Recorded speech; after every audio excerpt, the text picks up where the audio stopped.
السلام عليكم ورحمة الله وبركاته. الحمد لله رب العالمين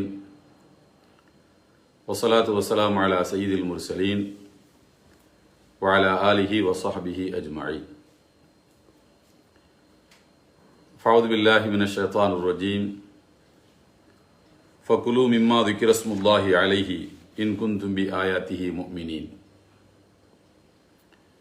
فقال رسول الله صلى الله عليه وسلم إن الله يحب معالي الأخلاق ويكره صفصافها. صدق الله العلي العظيم وصدق رسوله النبي الكريم. அன்பு நிறைந்த சகோதரர்களே, இன்றைய வெள்ளி சிறப்புரை நேரலையில் அண்மையிலே திங்கட்கிழமை 4ஆம் தேதி 4/1/2021 அன்று மத்திய அமைச்சரவை commerce and industry, ministry of commerce and industry என்கிற அமைச்சரவையின் கீழே இயங்கி வருகின்ற ஏற்றுமதிக்கான APEDA என்கிற ஒரு அரசு அமைச்சின் கீழ் அமைச்சகத்தின் கீழ் இயங்கி வரக்கூடிய அந்த அத்தாரிட்டிஸ் ஒரு அறிவிப்பை வெளியிட்டிருக்கிறார்கள். அதாவது agricultural and processed food product export development authorities என்று சொல்லக்கூடிய APEDA என்கிற அந்த அத்தாரிட்டிஸ் ஜனவரி 4ஆம் தேதி வெளியிட்டிருக்கக்கூடிய அறிவிப்பில் என்ன சொல்கிறார்கள் என்றால், இனிமேல் வெளிநாடுகளுக்கு ஏற்றுமதி செய்யப்படுகிற உணவுகளில் ரெட் மீட் எனப்படுகின்ற இறைச்சி, கோழி, ஆடு, மாடு, எருமை, இது போன்ற இறைச்சி, பதப்படுத்தப்பட்ட இறைச்சிகள், இவற்றை ஏற்றுமதி செய்கிற போது அந்த பாக்கெட்ல இனிமேல் ஹலால் என்கிற அந்த வாசகம் இடம்பெறாது என்று அறிவித்திருக்கிறார்கள். அதாவது இதுவரைக்கும் வெளிநாடுகளுக்கு ஏற்றுமதி செய்யப்பட்டு கொண்டிருக்கக்கூடிய அந்த ப்ராசஸ்டு ஃபுட் இருக்கு பாருங்க, அந்த பதப்படுத்தப்பட்ட அந்த உணவில் பாக்கெட்டுகளில் ஒரு வாசகம் இடம்பெற்றிருக்கும். அது என்ன வாசகம்னா, the animals are slaughtered strictly according to halal method.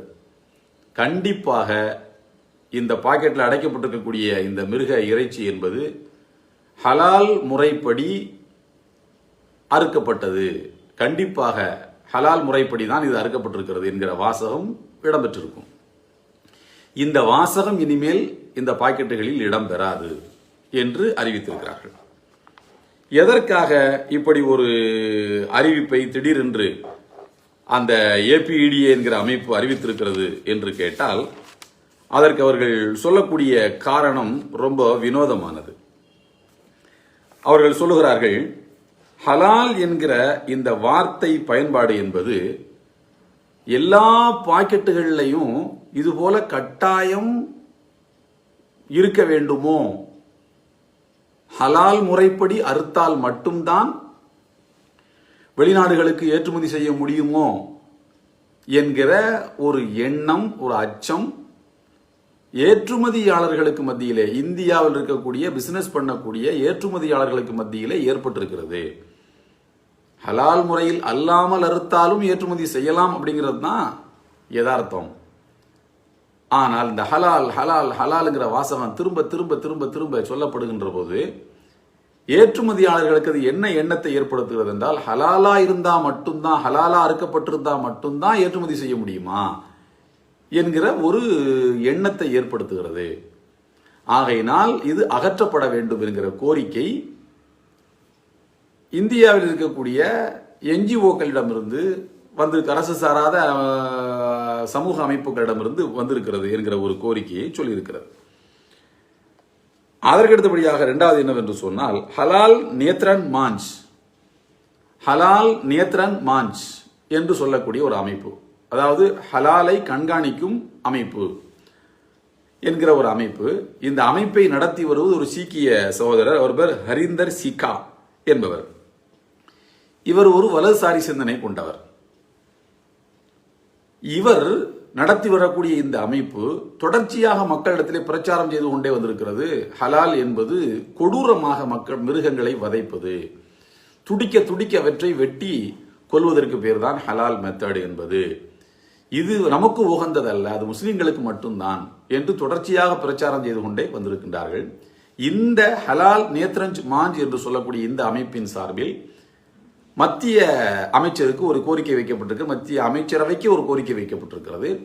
என்னவென்று சொன்னால், இந்த ஹலால் அப்படின்ற அந்த வாசகத்தை வெளிநாடுகளுக்கு ஏற்றுமதி செய்யக்கூடிய அந்த பாக்கெட்டுகளில் பதிவு செய்யப்படுவதை நிறுத்த வேண்டும். இனிமேல் அந்த வாசகம் இடம்பெறக்கூடாது. ஏன் இடம்பெறக்கூடாது? அப்படி இடம்பெற்றா உங்களுக்கு என்ன பிரச்சனை என்று கேட்டால், அதுக்கு ஒரு இடம் சொல்கிறார்கள் என்றால், இஸ்லாமிய முறைப்படி அறுக்கப்பட்டதை நாங்கள் எப்படி சாப்பிட முடியும்? காரணம் சொல்றாங்க. அது அறுக்கப்பட்டிருப்பது இஸ்லாமிய முறைப்படி, முஸ்லிம் அல்லாதவர்களாகிய நாங்கள் எப்படி அதை சாப்பிட முடியும் என்று கேட்டிருக்கிறார்கள். அன்பு சகோதரர்களே, ஏற்றுமதிக்காக மட்டுமே இங்கிருந்து பதப்படுத்தப்பட்டு பாக்கெட்டுகளில் அடைக்கப்பட்டு அனுப்பப்படக்கூடிய அந்த பாக்கெட்டுகளில் ஹலால்ங்கிற வாசகம் இடம்பெற வேண்டாம், இடம்பெறக்கூடாது. ஏன்னா நாங்க சாப்பிட்றது எப்படி இஸ்லாமிய முறைப்படி அறுக்கப்பட்டதை சாப்பிட முடியும் என்று சம்பந்தம் இல்லாமல் ஒரு கோரிக்கையை வைத்திருக்கிறார்கள். இது வெளிநாட்டில் உள்ளவன் சொல்லணும், சவுதியில் உள்ளவனோ, யுஏஇல உள்ளவனோ, துபாயில் உள்ளவனோ இதை சொல்லணும், இந்த ஹலாலுங்கிற வாசகம் எங்களுக்கு வேண்டாம் அப்படின்னு. ஆனால் இந்தியாவில் இருக்கக்கூடிய ஒரு அமைப்பு அது என்ன சொல்லுதுன்னா, வெளிநாடுகளுக்கு ஏற்றுமதி செய்யப்படக்கூடிய உணவுகள்ல ஹலால் முத்திரை இருக்கக்கூடாது, ஏன்னா இஸ்லாமிய முறைப்படி அறுக்கப்பட்டதை நாங்க எப்படி சாப்பிட முடியும்னு கேட்குது. இந்த முட்டாள்தனமான அல்லது வஞ்சகத்தனமான இந்த வாதம் மத்திய அரசுக்கு ரொம்ப பிடிச்சிருக்கு. நல்லா இருக்க இந்த கேள்வி அப்படின்னு மத்திய அரசுக்கு பிடிச்சிருக்கு. மத்திய அரசு என்பது அப்படித்தானே இருக்குது. விவசாயிகளுடைய நியாயமான கோரிக்கை 7 தடவை பேச்சுவார்த்தை நடத்தப்பட்டு 7 தடவை தோல்வியிலே முடிந்திருக்கிறது. 8 டிகிரி குளிர்ல பல்லாயிரக்கணக்கான லட்சக்கணக்கான விவசாயிகள் போராடி கொண்டிருக்கிறார்கள். அவர்களை மத்திய அரசு அவருடைய கோரிக்கையை செவிதாழ்த்தி கேட்க தயாரே இல்லை. குளிரிலே செத்து மடிந்து கொண்டிருக்கக்கூடிய விவசாயிகளை பற்றி கவலைப்படவே இல்லை மத்திய அரசு. ஆனால் இந்த ஹலால் நேத்ரன் மாஞ்ச் என்று சொல்லக்கூடிய இந்த அமைப்பு ஹலால் முறையில் இஸ்லாமிய முறைப்படி அறுக்கப்பட்டதை நாங்க எப்படி சாப்பிட முடியும் என்று வெளிநாடுகளுக்கு ஏற்றுமதி செய்யப்படக்கூடிய உணவு வகைகளில் ஹலால இந்த வாசகத்தை பயன்படுத்தக்கூடாது என்று சொல்லியிருக்கிறது. இது மத்திய அரசுக்கு ரொம்ப பிடிச்சிருக்கு இந்த வாதம். ஆகையினால் இனிமேல் ஏற்றுமதி செய்யப்படக்கூடிய ப்ராசஸ்டு ஃபுட், அந்த ரெட் மீல்ல அந்த இறைச்சி பதப்படுத்தப்பட்ட அந்த இறைச்சியில என்ன வாசகம் இடம்பெறும் என்று கேட்டால், இதுவரைக்கும் இடம்பெறுகிற வாசகத்தை நான் மறுபடியும் உங்களுக்கு சொல்கிறேன். The animals are slaughtered strictly according to halal method. இந்த பாக்கெட்டில் இருக்கக்கூடிய அனிமல்ஸ், மிருகங்கள் என்பவை கண்டிப்பாக ஹலால் மெத்தட்ல அறுக்கப்பட்டதுதான் என்ற வாசகம் இடம்பெற்றிருந்தது. இனிமேல் இது எப்படி இடம்பெறும் என்று கேட்டால், the animals are slaughtered according to the requiring of importing country or importers போட்டிருக்கான். அதாவது என்னன்னா, இறக்குமதி யார் செய்கிறார்களோ அல்லது இறக்குமதியை எந்த நாடு செய்கிறதோ இந்த பாக்கெட்டில் உள்ள இறைச்சிய, அந்த நாடுகள் எந்த முறைப்படி அறுத்தால் எங்களுக்கு இறக்குமதி நாங்கள் செய்வோம் என்று சொல்லியிருக்கிறார்களோ அவர்கள் விருப்பப்படி இது அறுக்கப்பட்டிருக்கிறதுன்னு இருக்கு. எல்லாம் ஒண்ணுதான். அவர்கள் விரும்பக்கூடிய முறைப்படி, இறக்குமதி செய்யக்கூடியவர்கள் விரும்பக்கூடிய முறைப்படி இது அறுக்கப்பட்டிருக்கிறது என்ற வாசகம் இடம்பெறும். அதாவது ஹலால் அப்படிங்கிற அந்த வாசகம் மட்டும் இதில் இடம்பெறாது. இதுதான் இப்போதைக்கு அவர்கள் பயன்படுத்த போகின்ற வாசகம் என்று APEDA அறிவித்திருக்கிறது. அன்பு சகோதரர்களே, விஷயம் சுருக்கமாக சொல்ல போனால் விஷயம் என்னவென்றால், அந்த வார்த்தை ஹலால் என்கிற அந்த அரபு சொல் இவர்களுக்கு அலர்ஜியா இருக்கு. சில சொற்கள் அவர்களுக்கு அலர்ஜியாக இருக்கின்றன. இஸ்லாமிக் பேங்க் என்ற ஒரு சொல், அது இந்தியாவுக்கு வந்தால் எவ்வளவு மக்களுக்கு பயன்படும். வட்டியற்ற ஒரு முதலீடாக கருதப்படுகின்ற பேங்கிங் சிஸ்டம் இப்போது இருக்கக்கூடிய வட்டியிலே துவைத்து எடுக்கப்பட்ட பேங்கிங் சிஸ்டத்துக்கு மாறாக லாபத்தை, முதலீட்டை அடிப்படையாக கொண்ட இந்த பேங்கிங் சிஸ்டம், அந்த வார்த்தையே ரொம்ப அவர்களுக்கு பெரிய வலியை தந்தது. அது என்ன இஸ்லாமிக் பேங்க் என்று. அதனால சுப்பிரமணிய சாமி வழக்கு போட்டார். அது அந்த பேங்கிங் சிஸ்டம் இந்தியாவில் நிறுத்தி வைக்கப்பட்டது. அந்த தகவல் உங்களுக்கு தெரிந்திருக்கலாம். இந்த வார்த்தைகள் அவர்களுக்கு எரிச்சலை ஊட்டுகின்றன. அதுபோல் திப்பு சுல்தான்கிற வார்த்தை, மஸ்ஜித் அப்படின்ற வார்த்தை, அதே போல அவுரங்கஜீப்ங்கிற வார்த்தை, இந்த வார்த்தைகள் எல்லாம் தெருக்களுக்கு பெயர்களாக இருந்தாலும், வேறு வேறு இடங்களுக்கு பெயர்களாக இருந்தாலும், ஊர்களுக்கு பெயர்களாக இருந்தாலும் அவற்றை மாற்றலாம் என்று நினைக்கிறார்கள். மாற்றிக்கொண்டும் இருக்கிறார்கள். இதுவரைக்கும் நூற்றுக்கணக்கான ஊர்களுக்கு பெயரை மாற்றிவிட்டதாக அண்மையிலே ஒரு ஆங்கில பத்திரிகையினுடைய ஆன்லைன்ல நான் படித்தேன். அன்பு சகோதரர், இந்த பெயர்கள் அவர்களுக்கு எரிச்சல் ஊட்டுகின்ற காரணத்தினால் இந்த ஹலால் என்கிற பெயரை எடுக்க வேண்டும் என்று சொல்லியிருக்கிறார்கள். இனிமேல் எடுக்க போகிறார்கள். இனிமேல் அந்த வாசகம் இதுகளில் இடம் பெறாது என்பது மாத்திரமல்ல, இந்த ஹலால் நேத்ரன் மாஞ்ச் என்று சொல்லக்கூடிய இந்த அமைப்பு மத்திய விமான போக்குவரத்து துறை அமைச்சரை சந்தித்து விமானங்களில், ஏர் இந்தியா விமானங்கள் நல்லதா பாதிப்பா, இந்தியாவுக்கு இதனால நல்லது நடக்க போதா அல்லது பாதிப்பு நடக்க போதா அப்படிங்கிறத நம்ம பார்க்கணும். இந்தியாவில் இருந்து நான் சொல்வது 2019 2020 இந்த ஆண்டுகளிலே மாத்திரம் எருமை இறைச்சி மாத்திரம், நான் மாடு சொல்லல, ஆடு சொல்லல, கோழி சொல்லல, எருமை இறைச்சி மாத்திரம் 2019 2020 என்கிற இந்த ஆண்டிலே மாத்திரம் 22,668.48 கோடி, அதாவது 22,668 கோடி புள்ளி 48 கோடி, அதாவது 48 லட்சம், மொத்தத்தில் 48 லட்சம் கோடி இவ்வளவு காணும். 22,668.48 கோடி ஏற்றுமதி செய்திருக்கிறார்கள் வெளிநாடுகளுக்கு. இதுல மலேசியா, எகிப்து, இந்தோனேஷியா, சவுதி, UAE இப்படி அரபு நாடுகளும் உண்டு. வியட்நாமுக்கு 7,569.01 கோடி, மலேசியாவுக்கு 2,682.78 கோடி, எகிப்துக்கு 2,364.89 கோடி, இந்தோனேஷியாவுக்கு 1,651.97 கோடி, சவுதி அரேபியாவுக்கு 873.56 கோடி, ஹாங்காங்குக்கு 857.26 கோடி, மியான்மருக்கு 659.20 கோடி, UAEக்கு துபாய், ஷார்ஜா அந்த மாதிரி UAE நாடுகளுக்கு 604.47 கோடி. இவ்வளவு அளவுக்கு ஏற்றுமதி நடந்திருப்பதாக மத்திய அமைச்சரவையினுடைய அந்த வெப்சைட்ல நமக்கு தகவல் கிடைக்குது. அப்ப 22,668.48 கோடி, 48 கோடிக்கு எருமை இறைச்சியை மாத்திரம் இத்தனை எகிப்து, மலேசியா, இந்தோனேஷியா இந்த மாதிரியான முஸ்லீம் நாடுகளுக்கு நீங்க ஏற்றுமதி பண்றீங்க. இதுல வந்து ஹாங்காங்குக்கும் வியட்நாமுக்கும் ஏற்றுமதி செய்யப்படக்கூடிய எருமை இறைச்சி ஹாங்காங் வழியா, வியட்நாம் வழியா சைனாவுக்கு போகுதுங்கிறான், சைனாவுக்கு போகுதுன்னு சொல்றாங்க. இப்படி பல நாடுகளில் இருந்து பல நாடுகளுக்கு ஏற்றுமதி செய்து இந்தியாவுக்கு வருமானம் கொட்டி கொண்டிருக்கிறது. எல்லாமே இங்க நடக்கிற எல்லா பிசினஸ்மே டாலர்ல நடக்கிற பிசினஸ், எல்லாமே டாலர்ல நடக்கிற பிசினஸ் தான். யோசித்து பாருங்கள் எவ்வளவு வருமானம் இங்கே வந்து கொண்டிருக்கிறது. இதுல எகிப்து, இந்தோனேஷியா, சவுதி, UAE, அப்புறமாக வந்து மலேசியா, இந்த நாடுகள் எல்லாம் இந்த ஹலால் என்கிற வாசகம் இனிமேல் இடம்பெறவில்லை என்று சொன்னால் இந்தியாவிலிருந்து எப்படி எருமைகள் இறைச்சிகளை இறக்குமதி செய்யும்? ஆடு மாடெல்லாம் தனி கதை, அது இன்னும் நிறைய இருக்கு. இன்னும் எக்கச்சக்கமான அளவுக்கு இதை விட பல மடங்கு அது ஏற்றுமதி செய்யப்பட்டு கொண்டிருக்கிறது.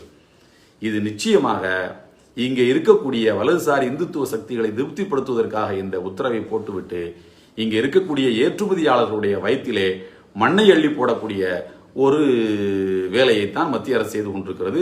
தொழில், இந்த ஏற்றுமதி தொழில் முடங்கி போவதற்கான ஒரு ஏற்பாடு. இதுல என்ன இருக்கு? அரிப்பை சொரிஞ்சுக்கிறத தவிர வேற என்ன உனக்கு கிடைச்சிருக்கு? இதுல ஹலாலுங்கிற வாசகத்தை எடுத்து உனக்கு இருக்கக்கூடிய மத வெறி என்கிற அரிப்பை நீ சொரிந்து கொண்டதை தவிர ஒரு சொரிஞ்சா ஒரு சுகம் கிடைக்கும் பாருங்க, அப்படி ஒரு சொரிஞ்சுக்கிட்டு ஒரு சுகத்தை அடைகிறத தவிர வேற என்ன கிடைச்சது உனக்கு? இதுல எத்தனை பிசினஸ் மேன்கள் இதனால பாதிக்கப்பட போகிறார்கள்?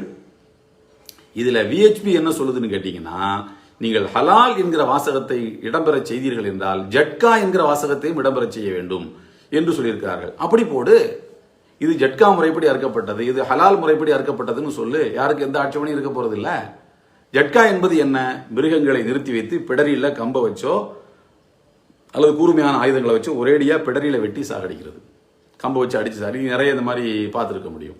அது மாதிரி வந்து பார்த்தீங்கன்னா ஒரு சின்ன கவுண்டர் மாதிரி ஒரு ஒரு இடக்கு மடங்கான ஒரு நெருக்கடியான இடத்துல நிறுத்தி வைத்து மாடுகளுடைய நெத்தியில வந்து ஒரு ஒரு ராடு வச்சு அதில் ஓட்டை போட்டு அந்த மிருகங்களை சாவடிக்கக்கூடிய காட்சியை நீங்கள் பார்த்துருக்கலாம்.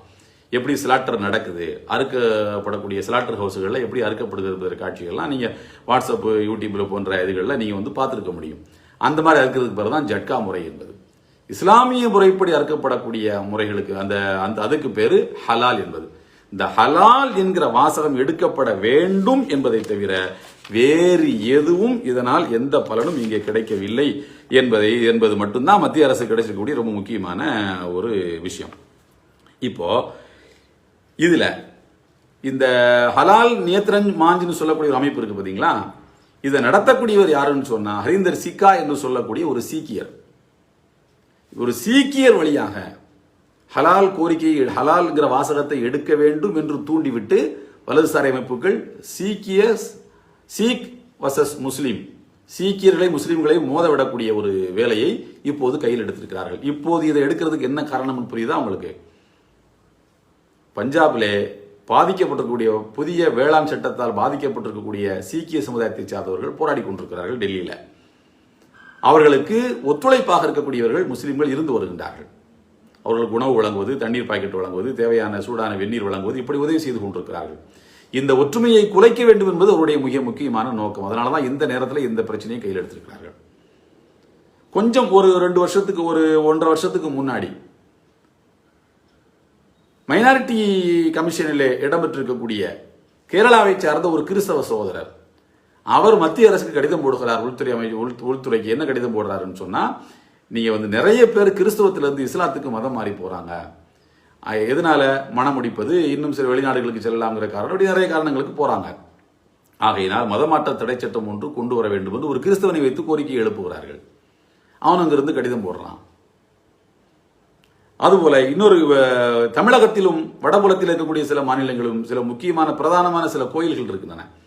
அந்த கோவில்களுக்கு வெளியிலே பிரசாதத்துக்கு பயன்படுத்தப்படக்கூடிய பொருட்கள் விற்பனையாகி கொண்டிருக்கும். கயிறு, பூவு, குங்குமப்பொடி, அப்புறமா அந்த நெத்தியில் வைக்கக்கூடிய திருநீர், இதெல்லாம் விற்பனைக்கு வைக்கப்படும். அப்படி விற்கக்கூடிய வியாபாரிகள் முஸ்லீம்களாக இருந்தால் அவங்கள்ட்ட வாங்கக்கூடாது, ஏன்னா அவங்கெல்லாம் இறைச்சி சாப்பிட்றவங்க என்று சொல்லி பர்டிகுலரா ஒரு கடை, அவர் தொப்பி போட்டு உட்காந்துருப்பார் அந்த பாய் கடையில், இந்த பாய் கடையில் நீங்க வாங்கக்கூடாது என்று படமெல்லாம் எடுத்து போட்டு சோசியல் மீடியாவில் பப்ளிஷ் பண்ணாங்க. அந்த பாய் என்ன சொல்றாருன்னு சொன்னா, நான் இந்த பொருளை விற்பனை செய்ய ஆரம்பித்ததில் இருந்து இதர சமுதாயத்து மக்களுடைய, இந்து மக்களுடைய உணர்வுகளை மதித்து நான் கடை திறந்திருக்கின்ற அன்றைக்கு நான் மாமிசம் சாப்பிடுவதில்லை. கடை திறக்கிற அன்னைக்கு மாமிசம் சாப்பிடுவதில்லை.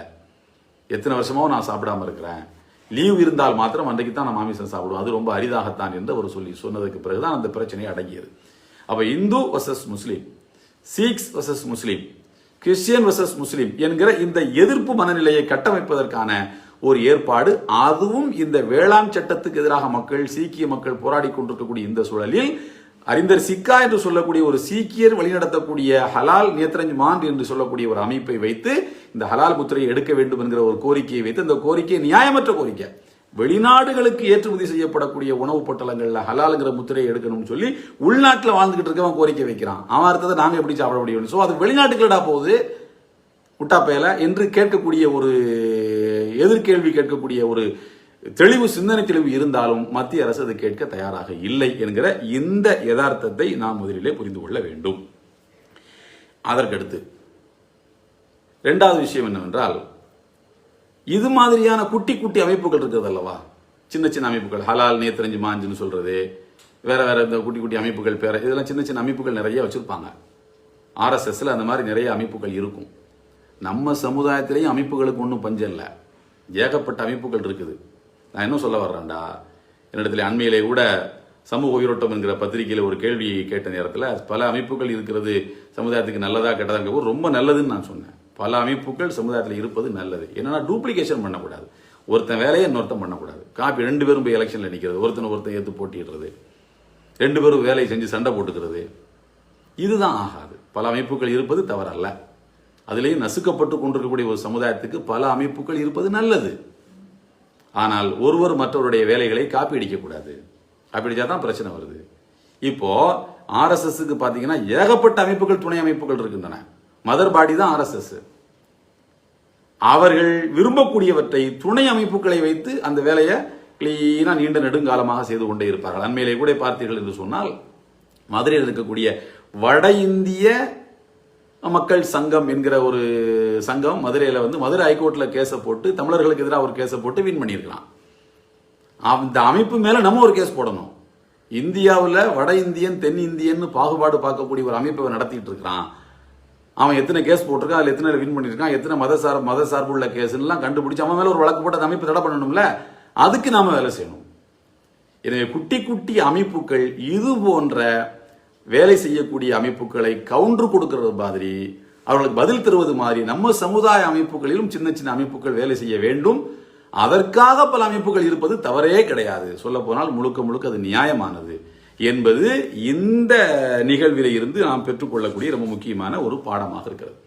இப்போ இந்த ஹலால் முறையை பற்றி உள்ள இஸ்லாமிய பார்வைக்கு நாம வரலாம்.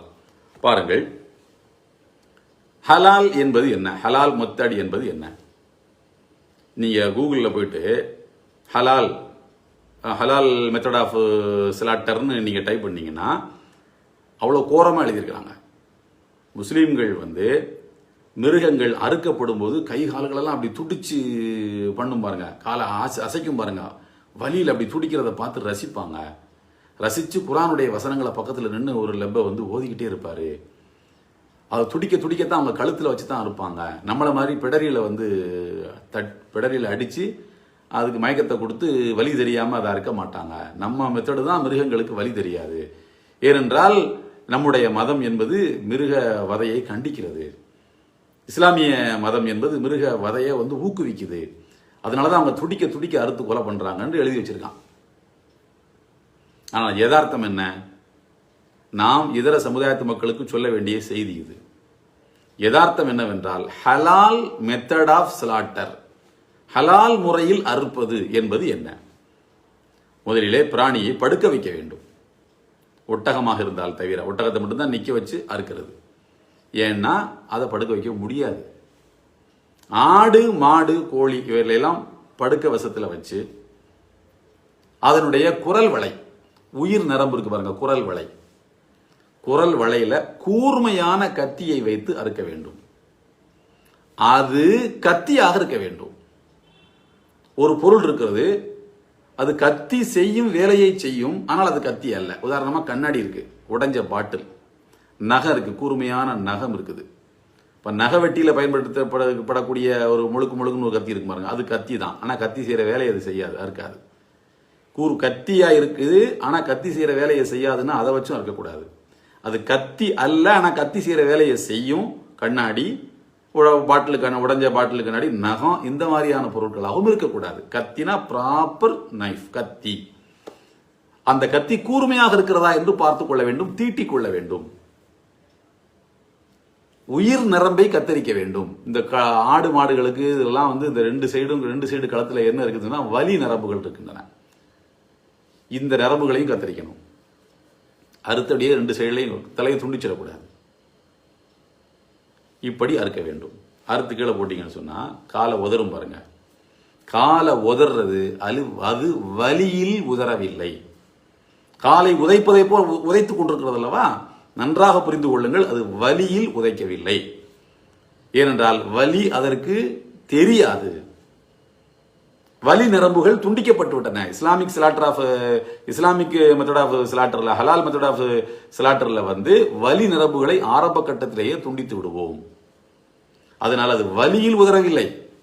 மாறாக எதனால் அது காலக்கையை அசைக்குது அப்படின்னு சொன்னா அந்த உடம்புல இருக்கக்கூடிய சூடு, இந்த சூடு இருக்கிற வரைக்கும் காலை அசைச்சுக்கிட்டு தான் இருக்கும். அது உதைக்க என்ன ஆகுதுன்னா ரத்தம் மறுபடியும் கழுத்து வழியா பீறிட்டு எல்லாம் வெளியில வந்துடும். முழுமையாக ரத்தம் வெளியேற்றப்படுவதற்கான ஏற்பாடு இது.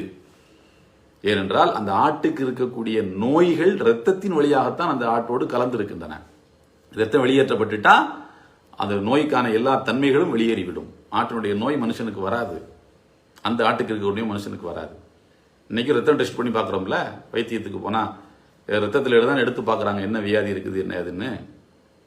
அப்போ ரத்தத்தை முழுமையாக வெளியேற்றுவதற்கான ஏற்பாடு இது. வலி தெரியக்கூடாது என்பதற்காக வலி நரம்புகள் கத்தரிக்கப்படுகின்றன.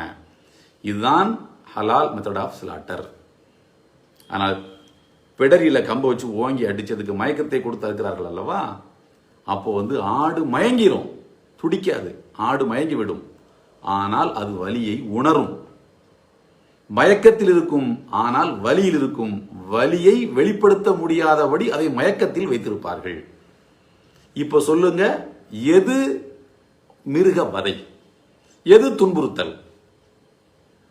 இதை நாம் இதர சமுதாயத்து மக்களுக்கு சொல்ல வேண்டும் முதலாவது. அடுத்தபடியாக நபிகள் நாயகம் ஸல்லல்லாஹு அலைஹி வஸல்லம் சொல்கிறார்கள், ஃபைதா தபஹதும் ஃபஹசினு திபஹ, நீங்கள் அறுப்பதென்றால், ஆடு மாடுகளை உணவுக்காக அறுப்பதென்றால் அழகிய முறையில் அருங்கள்.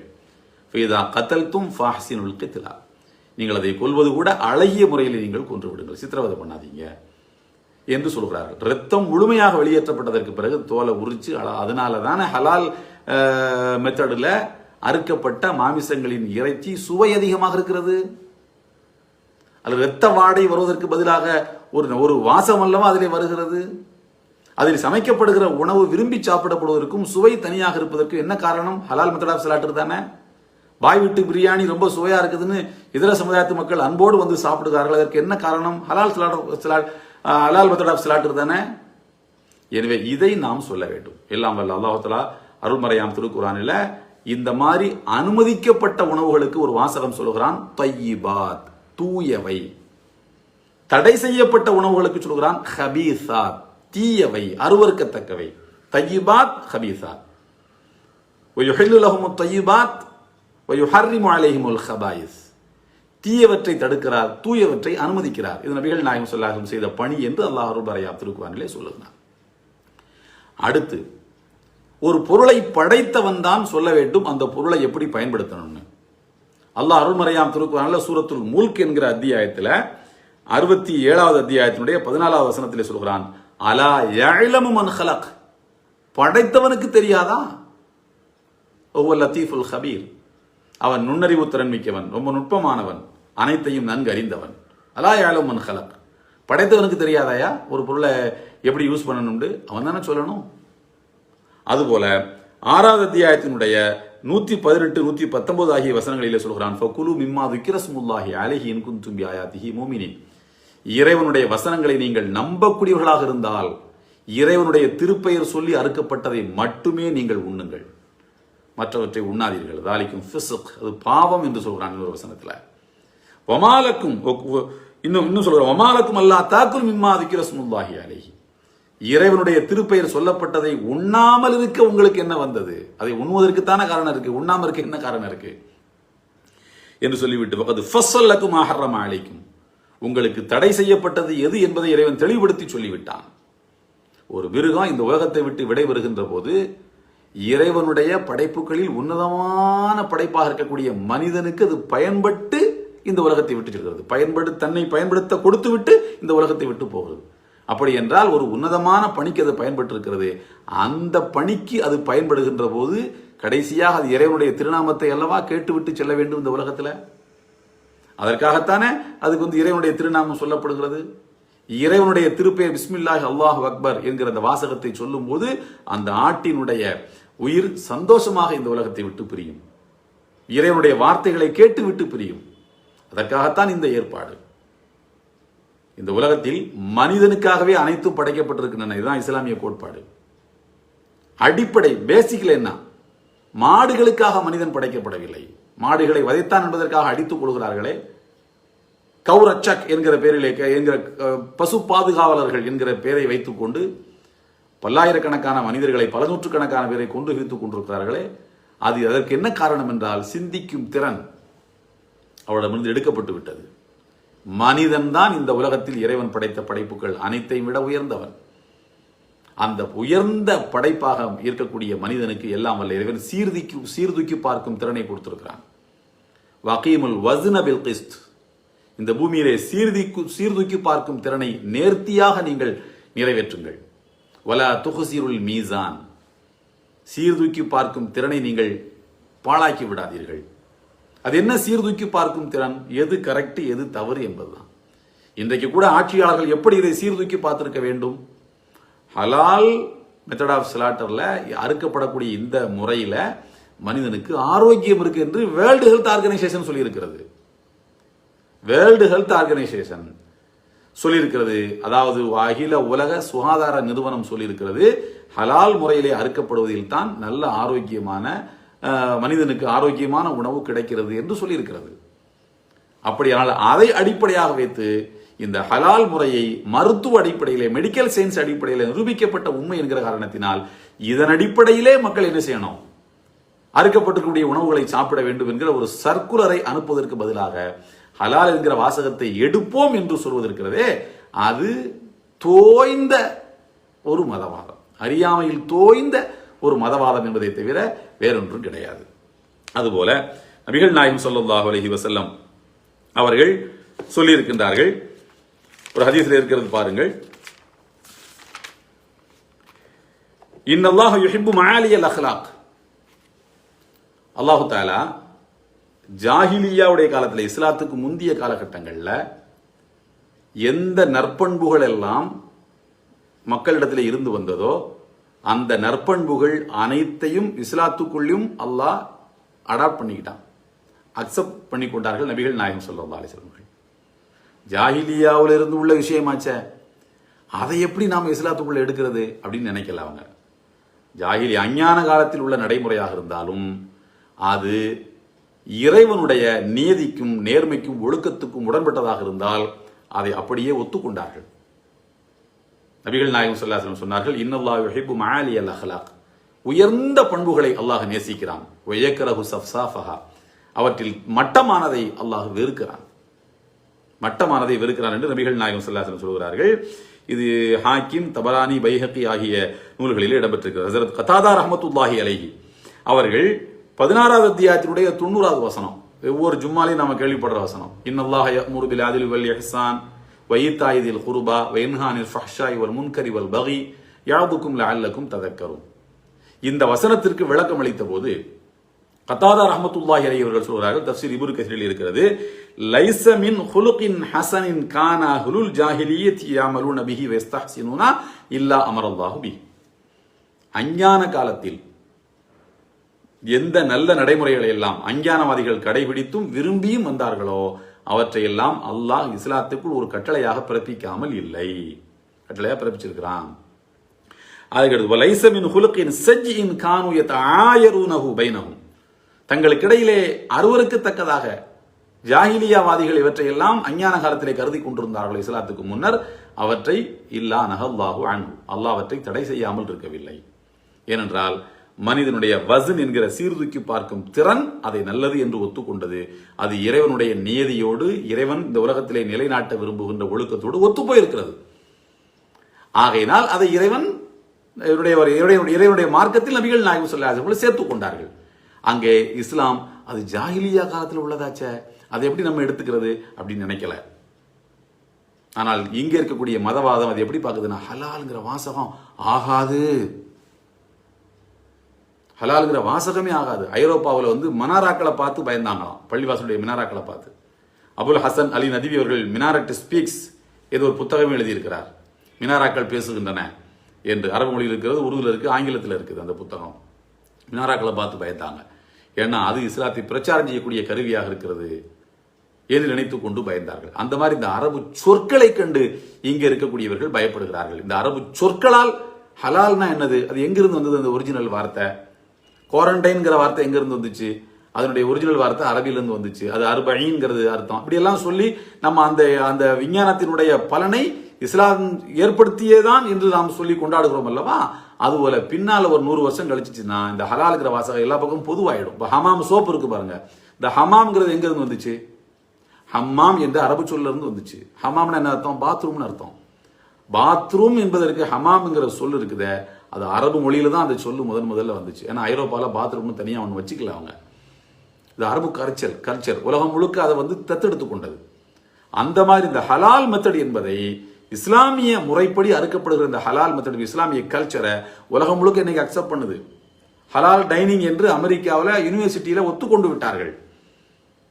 நிறைய விஷயங்கள் இருக்கு இதுல. அப்போ இது பின்னாளிலே ஒரு பிரச்சாரத்துக்கு பயன்படுத்துகிற வாசகமாக மாறிவிடுமோ என்கிற அச்சம் இங்கே இருக்கக்கூடிய இந்துத்துவ சக்திகளுக்கு இருக்கின்ற காரணத்தால் இந்த வாசகத்தை எடுக்கணுங்கிறாங்க. இதை தவிர வேறு ஒரு காரணமும் இவர்களுக்கு இங்கே கிடையாது இந்த வாசகத்தை எடுக்கிறதுக்கு. ஆகையினால இதனால பாதிக்கப்பட போவது இந்தியாவுடைய வர்த்தகம் தானே தவிர வேறொன்றும் கிடையாது. இந்தியாவுடைய வர்த்தகம் பாதிக்கப்பட போகுது, அவ்வளவுதான். ஒன்று சொல்கிறேன் உங்களுக்கு, சில சொற்கள் ஒரு பிரச்சார கருவியாக மாறிவிடும் என்று சொன்னேன் அல்லவா. உதாரணமா மினாரட் என்பது, ஹலால்ங்கிற சொற்கள். இந்த மாதிரி உங்களுக்கு தெரியும், மால்கம் எக்ஸ்னு ஒரு மிகப்பெரிய பிரச்சாரர், கருப்பினத்தை சார்ந்த ஒரு சகோதரர், அமெரிக்காவில் லட்சக்கணக்கான மக்கள் இஸ்லாத்தை ஏற்றுக்கொள்வதற்கு காரணமானவர். அந்த மால்கம் எக்ஸுக்கு இஸ்லாத்தின் மேல ஈர்ப்பு வருவதற்கு என்ன சம்பவம் காரணமா இருந்துச்சு? ஈர்ப்பு என்று சொல்வதை விட ஒரு மின்னல். அப்படி இஸ்லாம் பார்க்கலாமே, இஸ்லாத்தை கொஞ்சம் படிச்சு தான் பார்ப்போமே, அது என்னதான் சொல்லுதுன்னு பார்ப்போமே என்று அவருக்கு எப்போ தோணுது? ரொம்ப முக்கியமானது. அவர் ஒரு முரட்டுத்தனமான வாழ்க்கை வாழ்ந்தவர், ஒழுங்கீனமான வாழ்க்கை வாழ்ந்தவர், மது பழக்கம், விபச்சாரம் போன்ற மானக்கேடான தீய செயல்களிலே மூழ்கி திளைத்தவர். அதுதான் உலகம் என்று வாழ்ந்து கொண்டிருந்தவர். சிறைச்சாலையிலே ஒரு வழக்கில் அடைக்கப்படுறார். அவருடைய சக கைதி சிறைச்சாலையில் அமெரிக்காவில் என்ன இறைச்சி வழங்கோடு பன்றி இறைச்சி வழங்கப்படுகிறது. அன்றைக்கு பன்றி இறைச்சி தட்டில் வழங்கப்படுகிறது. சக சிறை கைதி ஒருவர், அவர் குற்றச்சாட்டில் சிறையில் அடைத்து வைக்கப்பட்டிருக்கிறார். அவர் பன்றி இறைச்சியை நான் உண்ண மாட்டேன்னு சொல்லி பட்டினி கிடக்கிறார், சாப்பிட மாட்டேங்கிறாரு. நீ வேணா சாப்பிட்டு கொண்டு கொடுக்குறாரு. அவற்றையும் சொல்றாரு, பன்றி இறைச்சியை நீ சாப்பிடாதப்பா, ஆனா உனக்கு தேவையான எடுத்துக்கலாம், எங்க மார்க்கத்தில் இதுக்கு அனுமதி இல்லைன்னு. மால்கம் எக்ஸ் என்ன கேட்கிறாருன்னா, உன்னுடைய மதம் உன்னுடைய டைனிங் ஹால் வரைக்கும் உன்னை டிஸ்டர்ப் பண்ணுமான்னு கேட்கிறாரு. மதம்ங்கிறது என்ன? அது ஒரு 4 கட்டடம் உள்ள இருக்கணும், அது ஆத்மாவோடு சம்பந்தப்பட்டது, மனதோட சம்பந்தப்பட்ட விஷயம். அது என்ன வாழ்க்கையில எப்படி உன்னை டிஸ்டர்ப் பண்ணுது? டைனிங் ஹால் வரைக்கும் வருமா? அது இதை சாப்பிடாத அதை சாப்பிடுலாம் சொல்லுமா? ஆமா சொல்லும். ஏன் அது என்ன டைனிங் ஹால் வரைக்கும் என்னை டிஸ்டர்ப் பண்ணல, எனக்கு வழிகாட்டுது. அது எது? அந்த மதத்துக்கு என் மேல எனக்கு கரிசனை அதிகம். அந்த மார்க்கத்துக்கு தன்னை பின்பற்றக்கூடியவர்கள் மேல பாசம் அதிகம். ஆகையினால் அந்த மார்க்கம் என்ன செய்யுதுன்னா, இதை சாப்பிட்டா உனக்கு உடம்புக்கு கெடுதி, இதை சாப்பிட்டா உனக்கு உடம்புக்கு நல்லது, என்ன கைடு பண்ணுது என்று சொல்லும் போதுதான் மால்கம் எக்ஸுக்கு மனதில் மின்னல் போல ஒரு எண்ணம் உதிக்கிறது. நாம ஏன் இதை தெரிஞ்சுக்க ஆசைப்படக்கூடாது? இஸ்லாத்தை சிறைச்சாலையில் இருக்கக்கூடிய லைப்ரரிகளை வச்சு படிக்கிறாரு, இஸ்லாத்தை பெரிய அளவிலே தெரிந்து கொள்ளுகிறார், பின்னர் வெளியிலே இஸ்லாமிய பிரச்சாரகராக மாறுகிறார் என்பது மாத்திரமல்ல, ஈசா நபி அலைஹிஸ்ஸலாம் அவர்கள் அவர் ஒரு வெள்ளையர் தான் என்று வெள்ளையர்கள் தங்கள் நிறத்தை ஈசா நபிக்கும் கொடுத்து, எனவே நாங்கள் ஈசாவின் நிறத்தை சார்ந்தவர்கள், எனவே நாங்கள் உயர்ந்தவர்கள். ஈசா கருப்பு கிடையாது, அதனால கருப்பர்கள் கிறிஸ்தவர்களாக இருந்தாலும் தாழ்ந்தவர்கள் என்று நிறவேதம் பேசிக் கொண்டிருந்த வெள்ளையர்களுக்கு மத்தியிலே ஈசா நபி வெள்ளையர் அல்ல என்று வரலாற்று பூர்வமான சான்றுகளோடு நிரூபித்து கருப்பர்களின் பூர்வீக மார்க்கம் இஸ்லாமே, நீங்கள் இஸ்லாத்துக்கு தான் திரும்ப வேண்டும் என்று பிரச்சாரம் செய்தார். இறுதியிலே அமெரிக்க உளவுத்துறை அவரை சுட்டுக் கொண்டது என்பது அவருடைய வரலாறு. இவ்வளவு பெரிய புரட்சியை, இஸ்லாமிய புரட்சி அமெரிக்காவில் ஏற்படுத்திய மால்கம் எக்ஸுக்கு எங்கிருந்து அதற்கான மின்னல் கீற்று தோன்றியது என்று சொன்னால், டைனிங்ல இருந்து தான் தோன்றியது. உணவு பழக்க வழக்கம் இஸ்லாத்தில் என்ன சொல்லுகிறதுங்கிறது தான் அது தோன்றுகிறது. எனவே அன்பு சகோதரர்களே, இந்த வார்த்தைகளை எல்லாம் பார்த்து இங்கே இருக்கக்கூடிய மதவாதிகள் பயப்படுவது அவருடைய பயத்தை பொறுத்தளவில் நியாயமான பயம்தான். ஆனால் இனிமேல் நாம் விமானத்தில் பயணம் செய்வதாக இருந்தாலும், வெளிநாடுகளிலே இந்திய இறைச்சிகள் விற்பனை செய்யப்படுவதாக இருந்தாலும், அது ஹலாலா என்று பார்த்து வாங்க வேண்டும்.